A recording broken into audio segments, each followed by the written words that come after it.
수급 때문에 갈린 그런 모습을 보여줬었는데요. 종목 스나이퍼 통해서 먼저 자세한 내용 알아보도록 하죠. 포스원의 하창봉 팀장과 함께하겠습니다. 어서 오세요.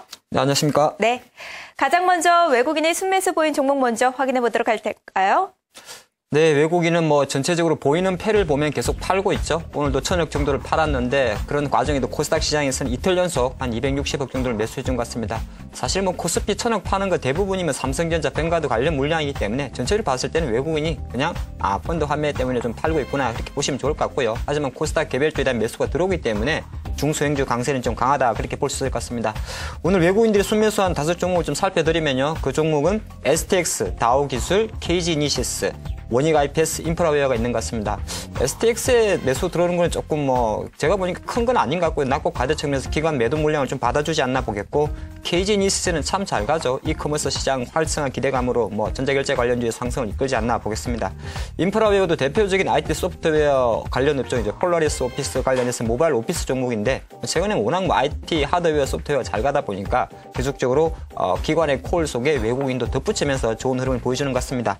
이 5가지 종목 중에서 한 가지 종목을 살펴보겠습니다. 그 종목은 원익 IPS입니다. 사실 이제 주식 조금 오래 하신 분이라면 이 종목 이름 기억나실 겁니다. 옛날 이름은 아토였습니다. 아토였는데 최근에 보면은 상당히 이제 반도체 어떤 전공정 관련주들의 흐름이 상당히 좋은데 최근 IT주의 흐름을 보면 스마트폰도 마찬가지입니다만 하이닉스 가는 것처럼 이 반도체 종목에 대한 흐름이 상당히 좋습니다. 실제적으로 그러한 흐름 때문에 원익 IPS가 4월 접어들어서도 상당히 좋은 흐름을 보여주고 있고요.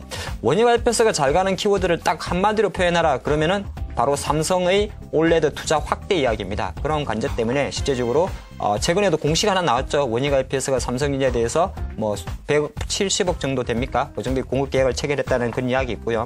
아직은 사실은 흑자는 아니에요. 지금 원익 IPS는 지난해 4분기도 적자였습니다. 하지만 시장에서는 계속적으로 올해 턴어라운드 가는 기대에 많은 점수를 주면서 최근에 계속적인 기관의 콜 그리고 기관의 매수를 해주는 종목인데 오늘은 기관 매수 속에서 오히려 외국인이 매수세를 받쳐주면서 상승세가 좀 나왔지 않나 그렇게 보겠습니다. 주로 하는 업종은 이 반도체 가스 캐비넷을 만든 회사다 그렇게 좀 보시면 좋을 것 같고요. 차트 잠깐 보면서 투자 세부 전략 세워보도록 하겠습니다.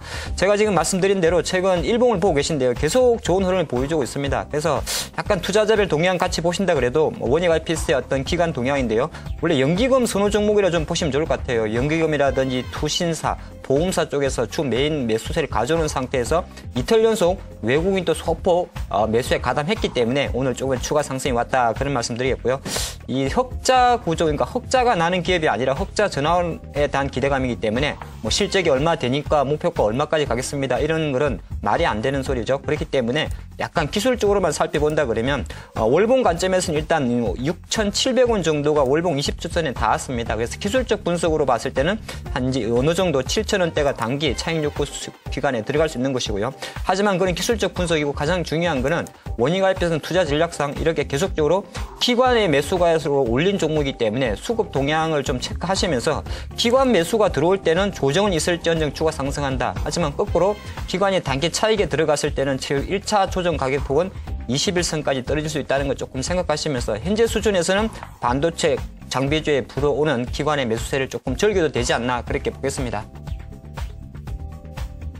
네, 오늘 기관 역시 중소형주로 크게 매수하는 모습을 보여줬는데요. 특히나 종이목재 관련주들이 눈에 띄고 있습니다. 다른 종목들도 확인해 보도록 할까요? 네, 역시나 기관들이 매수하는 종목은 역시나 중소형주에 많이 몰리는 모습이고요. 오늘도 보니까 코스피에서 한 400억 원, 코스닥에서도 400억 정도 매수를 해주면서 전체적으로 그래도 기관이 장을 좀 받쳐준다 그런 모습을 말씀드리겠습니다. 오늘 기관이 순매수한 종목을 좀 살펴봤더니요. 그 종목은 효성, 한솔재지, 베이직하우스, 미디어플렉스, KTH가 있는 것 같습니다. 효성은 오늘 좀 많이 올랐죠. 어제 오늘 1분기 어닝 스프라이즈가 기대된다는 리포트가 좀 나오면서 상당히 좋은 흐름을 보여준 것 같고요. 한솔재지 끝이 없습니다. 최근에 종이 주고 가장 강력한 시장의 상승 드라이브를 좀 이어가는 모습이고 미디어플렉스 같은 경우도 그렇게 많지는 않습니다만 계속적인 기관의 콜을 받으면서 좋은 흐름을 보여주고 있지 않나 보겠습니다. 이 5가지 종목 중에서 하나만 살펴드리면요. 그 종목은 KTH입니다. 이 종목도 흑자는 아닙니다. 그러니까 오늘 제가 종목은 약간 올해는 그 미운 오리 새끼에서 백조입니까? 백조로 탈바꿈 하는 종목을 한 포커스를 뽑아봤는데 KTH는 사실은 과거 KT 하이텔이죠. 한 3년 연속 적자였고요. 지난해 하반기 뭐 대표이사도 교체를 하고 KT그룹에서 실제적으로 미디어 콘텐츠 플랫폼 사업에 대한 많은 기대를 하고 있습니다. 그러다 보니까 작년에 포털 사이트죠. 파란 서비스도 일단 중지하면서 전반적으로 디지털 T-커머스 관련해서 아까는 그 KT에서 나오는 뭐 예를 들어서 디지털 콘텐츠 쪽에 포커스를 맞추는 그런 종목이다 말씀드리겠고요.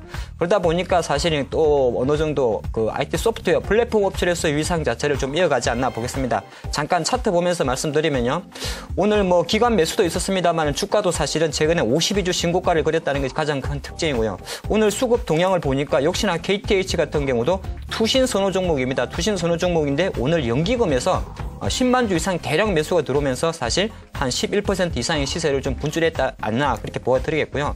제가 한번 말씀드렸던 종목으로 기억이 나네요. 왜냐하면 9,500원이 상당히 중요한 지지 라인이었는데 최근 4월, 3월 중순 이후로 그래도 9,500원 라인을 지지하면서 오늘 대량의 거래를 동반하면서 상승을 했기 때문에 KTH의 추가 상승 여력 조금 열어두시고 약간 그 주봉 월봉 관점에서 보면 너무 이쁘죠? 네, 보통 이쁘다 그럽니다. 이런 표현은 상당히 뭐 10년 이상 대략적으로 뭐 한 8,000원대 있다가 이제 시작하는 종목이기 때문에 KTH의 추가적인 상승 좀 기대할 수 있다 그렇게 봅니다. 그렇기 때문에 이 종목 같은 경우는요, 실제적으로 약간 큰 그림에서 봤을 때는 과연 KT가 어느 정도 디지털 콘텐츠 부분의 어떤 그 플랫폼 자체를 확대하는지 여부가 주가 목표가까지 갈 수 있을 것 같습니다. 그래서 투자자별 동향 동일하게 유의하시면서 조금 KTH의 성장성에 베팅하는 종목이지 않나 보겠습니다. 네, 마지막으로 신고가 기록한 종목도 확인해 볼 텐데요. 특히나 상보가 오늘 4% 이상 오르며 가장 좋은 모습을 보여주었습니다. 그 내용들 확인해 볼게요. 네, 역시나 이제 개별주가 좋을 때는 신고가 종목이 많고요. 제가 선정하기가 상당히 좋은 것 같습니다. 한 5종목 살펴봤는데요. 역시나 종이주 하나 있네요. 아세아제지, KH바테, KMH, 상보, 위닉스. 위닉스라는 종목은 그 제습기죠. 제습기 판매량이 계속 증가한다는 이야기 나오다 보니까 상당히 좋은 흐름을 보여줬지 않나 그렇게 말씀드리겠고, 이 종목 중에서 가장 좀 핫한 종목은 바로 상보입니다. 상보, 제가 아마 코스닥에서 늘 우스갯소리로 2종목 정도 말씀드릴 때 이름 바꿀 때 됐다 그런 종목 중에 하나입니다. 상보도 대표적인 그런 종목이라 보시면 좋을 것 같고요. 실제적으로 상보는 디스플레이용 광합 필름을 만드는 회사죠. 복합 시트라 그럽니다. 복합 시트라 그래서 복합 시트는 보통 보면은 보호 필름이 있고 프리즘 필름이 있는데 TV 수에 좀 들어가는 것이고요. 중소형 필터 같은 경우는 태블릿 PC에 들어갑니다. 그리고 상보가 갖고 있는 가장 강력한 기술 중에 하나가 바로 그래핀, 꿈의 신소재라 불리는 그래핀 기술을 보유하는 것이 바로 상보다 그런 말씀드리겠습니다. 그럼 그래핀이 뭘까요? 이는 바로 꿈의 디스플레이라 보일 수 있는 휘는 디스플레이 관련주의 그 중심에 있지 않나 보겠습니다. 그러다 보니까 오늘 시장의 가장 큰 아이텍 키워드가 갤럭시 노트 3가 플렉서블 디스플레이를 적용할 수 있다는 그런 이야기 나오다 보니까 상보라든지 관련주의 상승세가 좀 나왔지 않나 보면서요.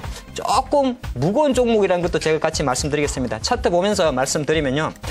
왜 상보가 잘 이렇게 무거운지는 잘 모르겠어요. 왜냐하면 절대 가격도 17,000원대고 시총도 한 2,500억 정도 얼마 작은 주식인데 움직이는 거 보면 참 무겁습니다. 하지만 중요한 거는 가장 강력하게 저항으로 봤던 15,500원 가격을 4월 초순에 돌파를 했기 때문에 앞으로는 조금 가벼울 수 있지 않겠나 그런 말씀 드리겠고요. 이 종목 같은 경우도 주봉 관점에서 보면 과거 지난 2012년 한 해 동안에 대략적으로 4,000원 정도, 14,000원 정도 저항을 받다가 어떻게 보면 이제 시작하는 종목입니다. 그래서 상보라는 종목은 조금 전에 뭐 최근에 잘 가고 있는 코스닥 IT보다는 탄력성이 조금 떨어지는 종목입니다만은 실적을 믿고 그리고 수급을 믿는다면 상보라는 주식도 계속적으로 관심권에서 어느 정도 편입해야 되는 종목이지 않나 그렇게 보겠습니다. 네, 이어서 오늘 장에서 가장 강했던 업종과 테마를 얘기해보는 시간이죠. 이슈 스나이퍼 시작하겠습니다. 자, 파라다이스가 영종도에 복합 리조트를 건설하고 있다고 합니다. 특히나 한류를 컨셉으로 잡아서 외국인 유치에 더 유리하다고 하는데요. 자세한 내용들 확인해보도록 하죠. 파라다이스가 영종도에 복합 리조트를 만들고 있죠. 김홍창 파라다이스 부회장은 영종도 리조트는 한류를 테마로 하는 국내 최초의 복합 리조트가 될 것이라고 강조했는데요. 영종도 복합 리조트엔 757 규모의 호텔과 비즈니스 컨벤션 센터, 쇼핑 시설과 대형 공연장 등이 들어설 예정이고요. 완공 시점은 2016년으로 공사 비용은 약 6,600억 원으로 추산되고 있습니다. 김 부회장은 영종도 복합 리조트의 최대 강점으로 입지 조건을 꼽았습니다. 인천국제공항과 가까운 만큼 공항 이용객은 물론 중국의 여행산업 성장에 따른 수혜도 기대되고 있고요. 카지노를 좋아하는 중국인 VIP 고객을 유인하기에 최고의 입지 조건이라는 분석입니다. 더불어 한류 열풍도 복합 리조트에 도움을 줄 것으로 보여 복합 리조트 테마를 한류로 잡은 것도 적절하다는 평가가 나오고 있습니다.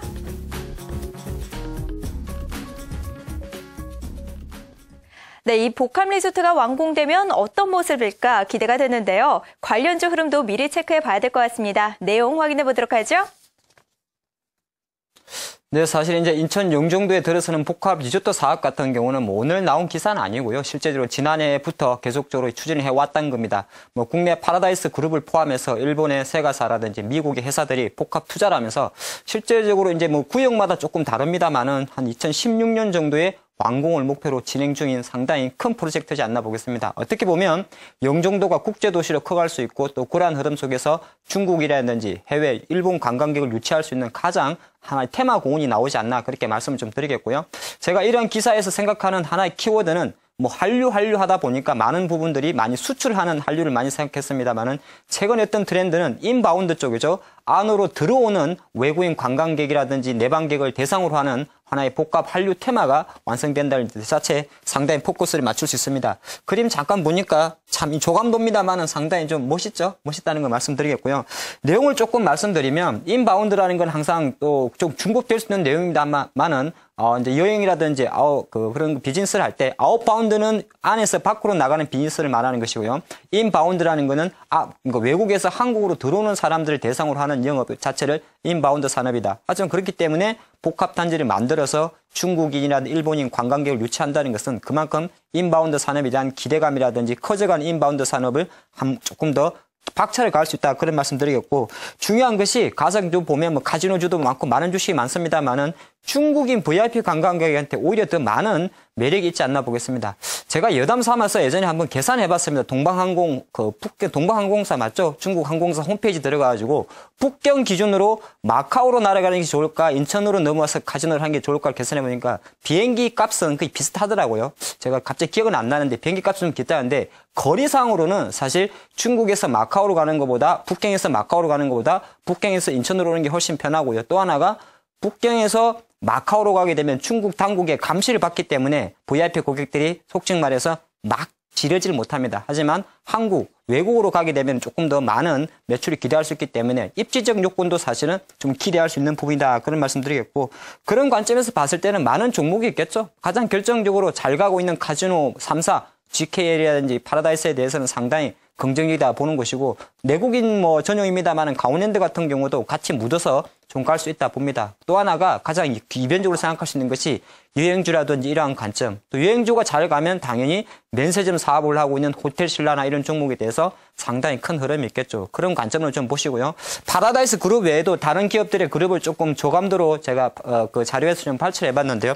규모를 보니까 무슨 브리핑 하는 것 같습니다. 인천국제공항을 선들어서 하단에 있는 것이 A 지역이 바로 파라다이스 그룹이 대략적으로 7천억 정도를 투자해서 만드는 카지노 호텔 및 공연시설을 말하는 것이고, 근데 조감도를 잘 보시면 A구역 파라다이스 그룹이 들어가는 그룹 외에도 일본 유니버셜이라든지 미국의 시저스 그룹 같은 경우가 훨씬 많은, 어떻게 일본 같은 경우는 2조 7천억하고 미국 같은 경우는 8천억 이상이 투자되면서 인천공항 자체가 국제 허브 도시로서 그리고 복합 레저 도시로서 향후 3, 4년 내에 오픈한다고 했을 때는 단순하게 파라다이스는 사면 되겠네 그런 것이 아니라 조금 전에 말씀드린 바와 마찬가지로 여행업종이라든지 호텔업종 그리고 면세점 카지노 업종에 대해서는 중간중간에 어느 정도 시세의 등락이 있을 수 있습니다만 긴 그림에서 봤을 때는 이렇게 잘 지어놨는데 놀러 안 오겠습니까? 올 거 아니겠습니까? 그런 관점에서는 계속 좀 긴 안목으로 투자하시면 어떨까 싶습니다.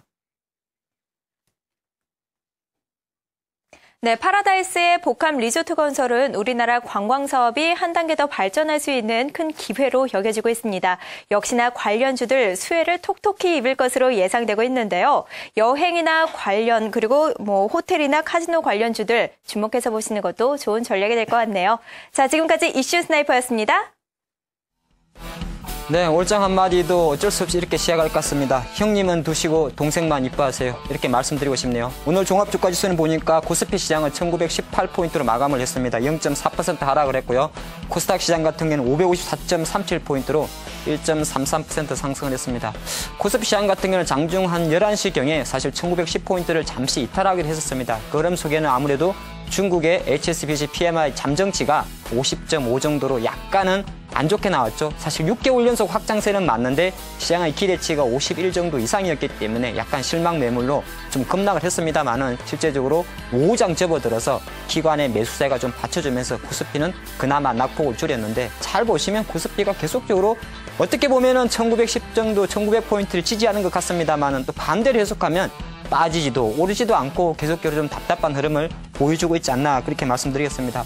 오늘 장중에 나왔던 코스피와 코스닥의 주 투자자별 매매 동향을 한번 정리해 봤는데요. 그 답을 보니까 역시나 코스피는 답답합니다. 왼쪽이 오늘 장중에 나왔던 코스피 주체들 매매 동향인데요. 화학주는 역시나 다 팔고 있습니다. 화학주는 보니까 외국인이 팔았고요. 기관 같은 경우는 철강이나 건설주를 팔면서 대표적으로 중국의 어떤 영향도가 높은 섹터에 대해서는 매도세가 나왔다 그런 말씀 드리겠고 코스피 같은 경우는 실제적으로 오늘 외국인과 기관이 동이 쌍끌이 매수가 들어왔는데 실제적으로 코스닥에서는 실제적으로 IT 하드웨어라든지 IT 소프트웨어에 대한 매수세가 계속 들어오면서 핸드폰, 스마트폰 케이스 업체는 케이스 업체대로 카메라 모듈은 카메라 모듈대로 그리고 최근에 이번 주에 가장 핫한 트렌드를 할 수 있는 올레드 관련주나 반도체 장비주에 대한 매입기가세가 몰리면서 계속적으로 좋은 흐름을 보여주고 있다 그렇게 말씀드렸습니다. 그런데 여기서 중요한 것이 코스피는 계속적으로 안 간다는 표현을 쓰고 있습니다만 사실은 계속적으로 코스피에도 가는 종목이 있습니다. 그는 계속적으로 강조드리는 바로 내수주죠. 제약주, 음식료주. 오늘은 보니까 홈쇼핑주마저도 계속 좋은 흐름을 보여주고 있습니다. 오늘 홈쇼핑 3사, 상장되어 있는 3사, CJ, GS, 현대홈쇼핑까지 동이 상당히 좋은 흐름을 보여주고 있습니다. 물론 홈쇼핑주가 사실은 지난해 겨울보다는 실적이 좋지는 않습니다. 하지만 그걸 거꾸로 해석하면 실적이 그렇게 좋지 않은데도 신고가를 달린다. 왜 신고가를 달린다 생각하십니까? 그건 아주 간단합니다. 코스피 시장이 어느 정도 민감주라든지 전기전자, 자동차주가 주가 부진하고요. 돈이라는 거는 무조건 다 코스닥으로 가는 건 아니겠죠. 코스피 안에서 남아있는 자금 자체가 순환이 돌다 보니까 어쩔 수 없는 대안투자 성격에서 홈쇼핑주라든지 내수주의 흐름이 몰린다는 겁니다. 그렇기 때문에 단순하게 내수주, 음식료, 제약주 너무 비싸네, 펀더멘탈을 생각하면 비싸네 할 수 있습니다만 주식 투자라는 것이 주식의 힘이라는 것이 하나의 자금의 순환이기 때문에 역시나 코스피 시장에도 계속적으로 내수주는 몰린다 그런 말씀드리겠고 코스닥 IT 정말 쉴 듯 하면서도 안 쉬지 않습니까? 저도 언제까지 갈지 모르겠습니다. 사실 신고가 달리는 종목의 가장 어리석은 질문 중에 하나가 다 왔네라는 표현입니다. 하지만 거꾸로 시작할 때 강한 종목은 그만큼 강하다는 것이 그 코스닥 시장 IT 종목의 특징이다 그렇게 볼 수 있겠죠. 언제까지 갈지 저도 모르겠어요. 뭐 내일 모레 갤럭시 S4 출시한다 그래도 그것 자체가 또 거기서 끝날지 아니면 계속적으로 이어지는 갤럭시 노트 3라든지 차후 모델에 대한 기대감으로 갈지는 모르겠습니다만은 수급이 계속적으로 코스닥 IT에 되는 한 그 우리 투자의 마음은 보이는 대로 즐기시라 그런 말씀 드리겠고요. 내일장 한마디는 이렇게 한번 좀 생각을 해볼까요? 자, 내일은 대표적인 최근에 강세를 보였던 LG전자와 SK하이닉스 그리고 미국 시장에서는 애플의 실적 발표 예상되어 있습니다. 자, 동생들은 잘했습니다. 중요한 거 큰형님들 과연 내일도 성적표 잘 받아와서 그나마 약간 움츠려 오늘 조금 쉬어졌던 코스피 대형주의 IT의 흐름 반등도 내일은 기대할 수 있도록 성적표 내일 잘 챙겨와야 되겠습니다.